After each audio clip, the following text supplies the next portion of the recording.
Hello friends, today's topic, will it be difficult to do F&O in future? F&O means futures and options. I am Dr. Bharath Chandra. Purpose of the video is financial education of society.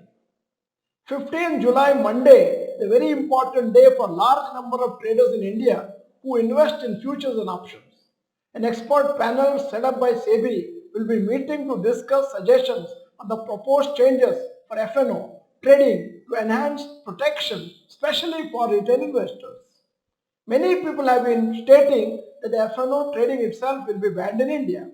However, this is not possible since it is an essential segment required for stock markets, especially for larger institutional investors to hedge their portfolio.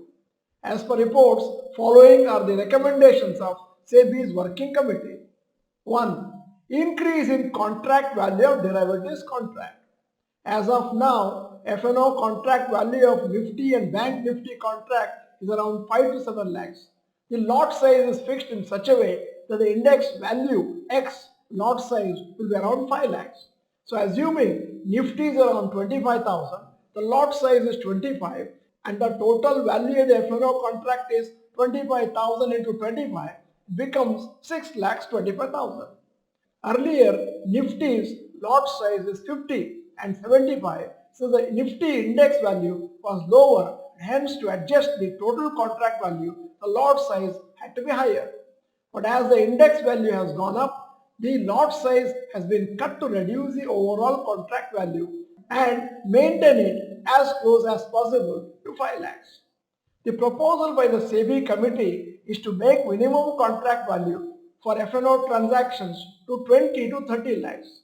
To do this, SEBI will need to once again increase the lot size of Nifty and Bank Nifty contracts. For example, from the current lot size of 25, if it is increased to 100, then the contract value will be 25,000 into 100, that means 25 lakhs. By doing this, the premium to be paid for options contracts will increase by 4 times. Suppose earlier a trader was buying an options contract, the premium of 200, he would have to pay 200 into 25, that is 5,000 as premium for one lot of Nifty contract. If lot size is 100, he would need 200 into 100 is equal to 20,000 for the same type of contract in the future. By doing this, SEBI hopes to reduce the affordability for small retail traders for doing F&O trades. Similarly, the margin requirements for option sellers will also rise and make it difficult for smaller traders to trade. A few months ago, SEBI's chairperson Madhavi Puri Buch expressed concern about 89% of retail investors in derivatives trading losing money. SEBI chairman also noted large number of retail traders borrowing money at high interest rates to trade F&O due to the greed of making quick money. SEBI data shows that retail traders lose money, and when they borrow money for that trading, it leads to heavy financial burden since the loan has to be repaid. So this is the reason SEBI is considering to implement new rules to discourage retail traders from F&O and protect them from losing money. The second guideline given by the committee is limiting one expiry per stock exchange per week. As of now, NSE and BSE have different expiry dates for different contracts such as Nifty, Bank Nifty, Sensex, Bank Sensex, etc. For example, weekly Bank Nifty contracts expire on every Wednesday. Nifty contracts expire on Thursdays. Due to this, there is a lot of volatility in the markets on different days of the week instead of only on expiry days. The proposal suggests to make the Bank Nifty contract to expire on the same day of the week and BSE derivatives contracts to expire on the same day.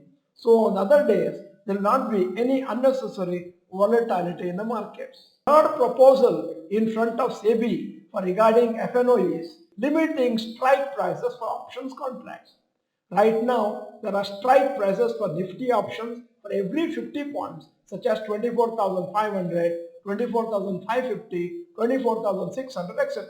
The SEBI committee is recommending that the strike prices are reduced since investors are taking trades in too many contracts just because they're available. According to SEBI data, the overall derivative turnover has jumped from 210 lakh crores in 2017 to 18 to rupees 500 lakh crores in 2023-24. Overall, the F&O segment has been witnessing growing participation from retail investors in recent years, increasing by more than 40% from 65 lakhs in 2022-23 to 96 lakhs in 2023-24. Individual investors in index options jumped from 2% in 2017-18 to 41% the total 2023-24. There is also a proposal to charge a flat 30% tax on F&O trading profits. 89% of the traders anyway make losses and keep hoping to make profits until their entire capital is wiped off. The remaining percentage of profitable traders pay taxes as per their tax slab of 5, 20 or 30% and is treated as a business income. But the proposal is to charge flat 30% tax on F&O profits irrespective of which slab you love. This will further hurt low income and small traders. There has been a proposal for many years by a SEBI committee which is set a minimum net worth to do F&O trading. Investors are expected to submit a net worth certificate by a chartered accountant, and based on a minimum amount, SEBI would allow retail investors to trade F&O. As of now, this proposal is not implemented by SEBI. In many ways, F&O traders are aware of the risk of losing money and data which shows majority lose money. However, many F&O traders still continue for the thrill, hope of earning in the future and the greed of making quick money. It is just like smoking a cigarette where the smoker knows the dangers of tobacco on the body but continues to do so even after warning of the cigarette pack. End of the video, here is the question. Do you think SEBI should implement these proposals for F&O trading to protect retail investors? Yes or no, you may type. In case you are not the member of this channel, this is the time to subscribe, press the bell icon, send the video to all your friends. The video is good, press the like button. Thank you for watching. Bye bye, all the best.